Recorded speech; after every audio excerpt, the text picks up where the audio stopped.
पुराने जमाने की एक सच्ची मिसाल, जहां सब्र और सच्चाई ने वो किया जो दौलत भी नहीं कर सकी।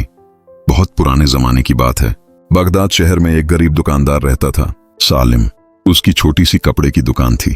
रोजी मुश्किल से चलती थी, लेकिन दिल अमीर था। हर सौदे में सच्चाई, हर बात में ईमानदारी, यही उसका असल जेवर था। एक दिन उसकी दुकान पर एक अमीर और घमंडी आदमी आया। रेशमी कपड़ा चुना और बोला, पैसे कल दे दूंगा, मेरा नाम ही काफी है।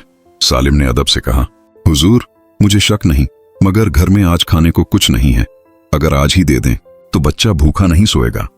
अमीर हंस पड़ा, तिरस्कार भरी हंसी से, और बोला, गरीब होकर भी शर्तें रखता है, कल दे दूंगा बस। और बिना पैसे दिए चला गया। सालिम कुछ नहीं बोला, बस आसमान की ओर देखा और बहुत हल्के स्वर में कहा, या अल्लाह, तू जानता है मैं झूठ नहीं बोलता, किसी का हक नहीं खाता, तू ही मेरा सहारा है।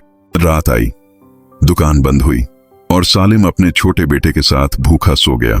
लेकिन दिल में शिकवा नहीं था, सिर्फ यकीन था। रात गहरी हुई और उसी सन्नाटे में एक नूरानी चेहरा ख्वाब में नजर आया। फरिश्ता बोला, घबराना मत सालिम, तुम्हारा सब्र जाया नहीं जाएगा। कल तुम्हारे दरवाजे पर रहमत दस्तक देगी। सुबह हुई, अभी सूरज निकला ही था कि दरवाजे पर दस्तक हुई। सालिम ने दरवाजा खोला।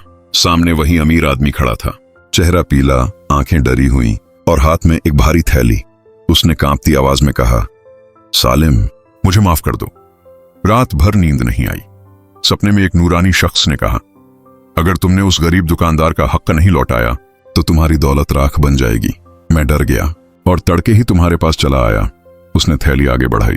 अंदर न सिर्फ कपड़े के पैसे थे, बल्कि 100 अशरफियां भी रखी थीं। सालिम की आंखें भर आईं।